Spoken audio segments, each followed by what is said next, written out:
Global slowdown, inflation, recession already in progression in many countries across the world, especially European Union, supply bottlenecks, debt crisis in the US were all worrisome for Indian economy.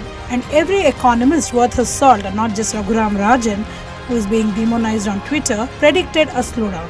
However, the latest update that shows GDP acceleration at 6.1% in the last quarter and expected 7.2% for the 2022 and 23 is widely being publicized as contributing to India, the fastest growing economy in the world. All around, India is being hailed for the resilient growth based on these GDP figures despite multiple global headwinds during the year arising from economic and geopolitical uncertainties. But are we really that unaffected?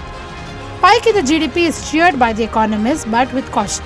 This increase in GDP is contributed by government and private capital spending, even though the private consumption remains sluggish. Here's a breakdown based on several inputs from experts and economists. GVA in agriculture, forestry and fishing recorded a growth of 4% in fiscal year 2023. The GVA in construction posted growth of 10%. Trade, hotels, transport, communication and services related to broadcasting posted growth of 14%. Financial, real estate and professional services recorded a growth of 7.1%. Private consumption has shown a 2.8% growth. Experts believe that a mere 2.8% growth in private consumption expenditure indicates waning private sector demand.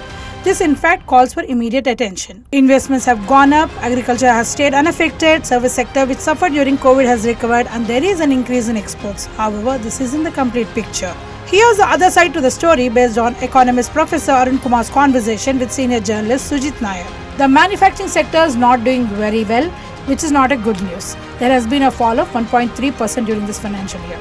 The gap between exports and imports is expanding, which isn't a good sign either.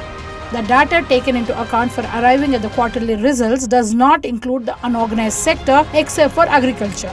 And it does not contain the entire organized sector either. It is just 300 to 400 corporate companies' data that has been considered. Growth has not trickled down to the unorganized sector evidently. The GDP figures are based on tentative data and projections and the numbers will surely be far removed from what we see now when we arrive at the final figures. The economists obviously warn that the recovery is still uneven and it could be rocky graph ahead.